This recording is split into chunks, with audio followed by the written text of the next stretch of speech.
பொதுவாவே எல்லா அம்மன் கோவில்களிலும் அம்மன் அமர்ந்த கோலத்திலோ, இருந்த கோலத்திலோ, நிமிர்ந்து நின்ற கோலத்திலோ பார்த்திருப்பீங்க. ஆனா, மாசாணி அம்மன் மட்டும் 15 அடி நீளத்தில் நெற்றியில் பெரிய பொட்டுடன் ஒற்றை ரூபாய் காயினுடன் படுத்து கிடக்கும் அழகே தனி அழகுதான். பொள்ளாச்சியிலிருந்து 15 கிலோமீட்டர் தொலைவில் ஆனைமலையில் உள்ளதுதான் பிரம்மாண்டமான மாசாணியம்மன் கோவில். மெய் சிலிர்க்க வைக்கும் மாசாணியம்மன் கோவிலின் வரலாறுகளை பற்றி பார்க்கலாம் வாங்க. ஆனைமலைக்கு அருகில் இருக்கிற ஒரு அழகிய கிராமத்துல மனமுத்த தம்பதியர் வாழ்ந்து வராங்க. அவங்க ஒருவருக்கொருவர் உயிருக்குயிராகவும் நேசிக்கிறாங்க. அவங்க வாழ்ந்து வந்த அந்த நேரத்துல மனைவி கருவுறுகிறாள். கணவனும் மனைவியும் அன்பாக இருந்த காரணத்தால் மனைவி தாய் வீடு கூட செல்லாமல் பிரசவத்தை தன் கணவன் முன்னிலையிலேயே நடத்தி கொள்ள விரும்புறா. நாட்கள் செல்ல செல்ல பிரசவ வலியும் அதிகமாகுது. உடனே அவளோட கணவன் அவளிடம், நீ கொஞ்ச நேரம் மட்டும் வலிய பொறுத்துக்கோ, நான் சீக்கிரமா மருத்துவச்சிய கூட்டிட்டு வந்துறேன்னு சொல்லி கிளம்பவும் ஆரம்பிக்கிறான். ஆனா அதே சமயம் அந்த கணவன் மனசுக்குள்ளேயே யோசிக்கிறான், இந்த அடர்ந்த காட்டுக்குள்ள வனவிலங்குகள் வேற அதிகமா இருக்கு, பக்கத்துல மனுஷங்க கூட யாருமே இல்லையே, இப்படி இவளைங்க தனியா விட்டுட்டு போறதுன்னு யோசிக்கிறான். அவளோட கணவன் யோசிக்கிறத புரிஞ்சுக்கிட்ட மனைவி, நீங்க கவலைப்படாதீங்க, இன்னும் 2 மைல் தூரத்துல தான் எங்க அம்மா வீடு இருக்கு, இப்படியாவது நான் கஷ்டப்பட்டு உங்க கூட நடந்து வந்துடுறேன். எங்க அம்மா வீட்டு பக்கத்துல ஒரு நல்லா பிரசவம் பார்க்குற ஒரு தெய்வீக சிந்தனையுடைய ஒரு மருத்துவச்சியும் இருக்கிறாங்க, நாம அவங்க கிட்ட போய் பிரசவம் பார்க்கலாம்னு சொல்றா. இப்படியோ மெதுவா அவ பிரசவ வலியோடயே நடந்து 1 மைல் தூரம் 2 பேரும் போயிடுறாங்க. ஆனா அதுக்கு மேல அவளால ஒரு அடி கூட எடுத்து வைக்க முடியல. உடனே அவ, என்னால இனி ஒரு அடி கூட எடுத்து வைக்க முடியாது, பக்கத்துல ஏதோ ஒரு விளக்கு வெளிச்சம் தெரியற மாதிரி இருக்கு, அந்த விளக்கு வெளிச்சத்திலேயே நீங்க போய் யாராவது மருத்துவச்சி இருந்தா கூட்டிட்டு வாங்க, நான் இங்கேயே உட்கார்ந்துருக்கேன்னு சொல்றா. உடனே அவனோட கணவன் அந்த விளக்கு வெளிச்சத்தையே நோக்கி போய் ஒரு மருத்துவச்சி வீட்டு கதவையும் தட்டியிருக்கான். அந்த மருத்துவச்சியும் இந்த நேரத்துல யாரு இவ்வளவு வேகமா கதவை தட்டுறாங்கன்னு ரொம்ப வேகமா எழுந்து வந்து வெளியே பாக்குறா. உடனே அவன் அந்த மருத்துவச்சிய பார்த்து ரொம்ப பதட்டத்தோட, என்னோட மனைவி சரியா 1 மைல் தூரத்துக்கு முன்னாடி பிரசவ வலியால துடிச்சுக்கிட்டு இருக்கா, சீக்கிரம் அவளுக்கு வந்து பிரசவம் பாருங்கன்னு கெஞ்சுறான். அதுக்கு அந்த மருத்துவச்சி சொல்றாங்க, என்னப்பா சொல்ற, தப்பு பண்ணிட்டியே, இந்த காட்டுல போய் ஒரு பெண்ணை தனியா விட்டுட்டு வந்திருக்க, ஏன்னா இந்த காட்டுல ஒரு மிகப்பெரிய ராட்சசம் இருக்கான், அவன் நிறைமாத கர்ப்பிணிகளை கொன்று அவங்களோட சிசுவை உண்டு வாழ்ந்து வந்துட்டு இருக்கான், இதுவரைக்கும் 99 சிசுவை உண்டு மிகப்பெரிய ராட்சசனா இருக்கிறான், இன்னும் ஒரு குழந்தைய மட்டும் சாப்பிட்டுட்டா அவனை யாராலையுமே அழிக்க முடியாது, அதனாலதான் இந்த ஊர்ல இருக்க நாங்க யாருமே குழந்தை பெத்துக்க வேண்டாம்னு முடிவு பண்ணிருக்கோம்னு பதறி போய் சொல்றா. இந்த நேரத்துல போய் உன்னோட மனைவிய தனியா விட்டுட்டு வந்திருக்கேன்னு சொல்லி உடனே அந்த மருத்துவச்சி மருத்துவ சாதனங்களையும் ஊர்க்காரங்களையும் கூட்டிட்டு அந்த மனைவி இருந்த இடத்துக்கு போயிடுறாங்க. ஆனா அவங்க போய் அந்த இடத்துல பார்க்கும்போது அவனோட மனைவிய அங்க காணோம். இது என்ன இறைவா சோதனைன்னு அவளோட கணவன் தலையில அடிச்சுட்டு அழுகுறான். அப்போ கொஞ்ச தூரத்துல தள்ளி ஏதோ சத்தம் கேட்கிற மாதிரி இருக்கு. அப்போ அவங்க அங்க கண்ட காட்சி ரத்தம் முறைய வைக்குது. அங்கு அவர்கள் கண்ட காட்சி அவனது மனைவியும் புதிதாக பிறந்த குழந்தையும் இறந்து கிடக்கிறத பார்த்து அந்த கணவன் பயங்கரமா அழுகிறான். அதுக்கு அந்த மருத்துவச்சி, ஐயோ நான் கண்ட கனவு பழிச்சிருச்சேன்னு சொல்லி பதறி போயும் உட்கார்றாங்க. அதுக்கு அந்த கணவன் மருத்துவச்சிய பார்த்து, நீங்க என்ன சொல்றீங்க அம்மா, என்ன கனவு கண்டீங்கன்னு தயவு செய்து சொல்லுங்கன்னு கேட்கிறான். அதுக்கு அவங்க கண்ட கனவையும் சொல்லவும் ஆரம்பிக்கிறாங்க. நீ உன்னோட மனைவிய தனியா விட்டுட்டு வந்ததும் ஒரு பெரிய கருத்த ராட்சச உருவம் இவளை துரத்திட்டு போயிருக்கு, அவளும் பயந்து முடியாம எழுந்து ஓடவும் ஆரம்பிக்கிறா. அவளுடைய போராத காலம் அவ அங்கிருந்த மாட்டுச்சாணியில கால் வச்சு வலிக்கு விழுந்து அந்த இடத்திலேயே உயிர் போயிருது.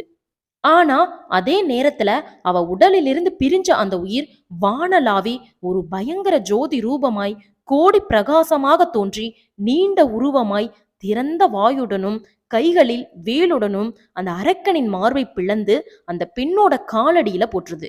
இதுவே நான் கண்ட கனவுன்னு சொல்லி முடிக்கிறாங்க அந்த மருத்துவச்சி. மேலும் அவள் சாதாரண பெண்ணல்ல, வானில் தேவலோகத்திலிருந்து மண்ணில் உதித்த பெண் அவள். அவள் பக்தர்களை மனிதர்களை ரட்சிக்க வேண்டி உருவான தெய்வாம்சம் பொருந்திய பெண் அவள். காமதேனுவினால் இடைப்பட்ட சாணத்தில் கால் வைத்து இறக்காமல் இருந்திருந்தா வேறு ஒரு ரூபத்துல அவ இறந்திருப்பா. ஆனாலும் இந்த அரக்கனை அழிக்க வேண்டி உருவானவள் என்பதனாலும் இந்த தெய்வாம்சம் பொருந்திய அம்மனை, அரக்கன் காலடியில் உள்ள இந்த அம்மனுக்கு ஒரு கோயில் கட்டி பூஜித்து வழிபாடு செய்ய வேண்டும். மாட்டு சாணத்தில் கால் வைத்து விழுந்ததனால் மாசாணி என்றும் இன்று முதல் அவளுக்கு பெயரும் விளங்கும் என்று அங்கிருந்த மக்கள் கூறினார்கள். அதுவே மாசாணி அம்மன் என்ற பெயர் வரலாயிற்று. இந்த அம்மனை தொழுபவர்களுக்கு பில்லி, சூனியம், மாதவிடாய் கோளாறு, பேய் பிசாசு முதலிய பிடித்திருப்பவர்கள் ஒருமுறை மாசாணியம்மன் கோவில் சென்று வணங்கிவிட்டு வந்தால் அத்தனை பீடைகளும், நோய்களும், துன்பங்களும் நீங்கும் என்றும் மாசாணியம்மன் வரலாறு கூறுகிறது.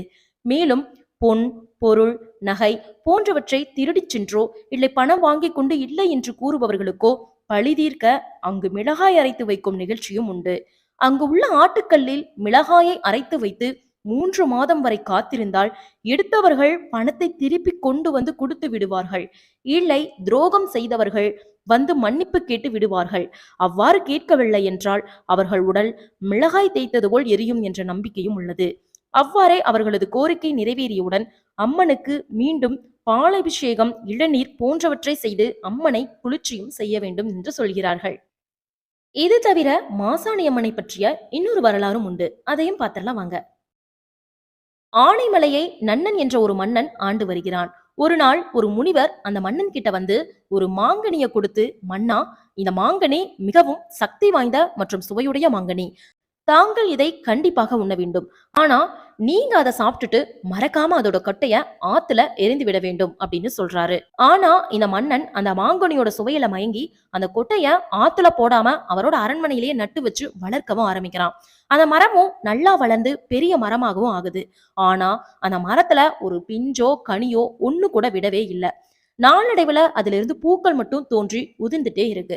அந்த மன்னனும் காத்து காத்து ஏமாந்து அந்த முனிவரை அழைத்து வர சொல்லி அவர்கிட்ட கேட்கிறாரு. அதுக்கு அந்த முனிவர் சொல்றாரு, நான் உங்ககிட்ட கொடுத்த கனி மரத்திலிருந்து பறிச்சது இல்ல. பல வருஷம் தவம் செய்து என்னுடைய குருநாதர் எனக்கு விரும்பி கொடுத்த கனி அது. அத நான் உண்பதை காட்டிலும் நாடாளும் மன்னனாகிய நீ சுவைப்பதுதான் சாலச் சிறந்தது என்றுதான் உன்னிடம் கொடுத்தேன். ஆனால் நான் கூறியதுக்கு மாறாக நீ கொட்டைய ஆத்துல வீசாம நட்டு வச்சு வளர்த்ததுனால வீண் வம்பை விலைக்கு வாங்கி கொண்டாய். மேலும் மேலும் அந்த கனி ஒரு முறைதான் காய்க்கும், ஒரு பழம்தான் காய்க்கும், மீண்டும் அது காய்க்காது. அது மட்டும் இல்லாம ஒரு நாட்டில் விளைந்த கனியை மற்றொரு நாட்டில் உள்ளவர்கள் தான் உண்ண வேண்டும் ஒழிய இந்த நாட்டில் உள்ளவர்கள் அந்த கனியை உண்ணக்கூடாது என்றும் இதனுடைய தாத்பரியம் கூறுகிறது என்றும் கூறுகிறார் அந்த முனிவர். அப்படியானால் இந்த மரத்தில் விளையும் கனியை யார்தான் உண்ண வருவார்கள் என்று அந்த துறவியிடம் மன்னர் கேட்கிறாரு. அதற்கு துறவி சொல்றாரு, வேறு நாட்டிலிருந்து வரும் ஒரு கன்னி பெண் தான் இந்த கனியை உண்பாள்.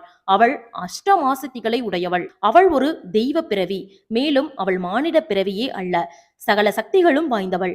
ஆதலால் நீ இந்த மரத்தினுடைய கனி தனக்கு கிடைக்கவில்லையே என்று மரத்தை அறுத்து விடாதே, வெட்டியும் விடாதே. சகல சக்தியும் வாய்ந்த ஒரு அம்மன் கன்னி பெண்ணாக வந்து இந்த மரத்தின் கனியை உண்பாள். அதுவரை காத்திரு என்று கூறி அவர் விடைபெற்றும் சென்று விட்டார்.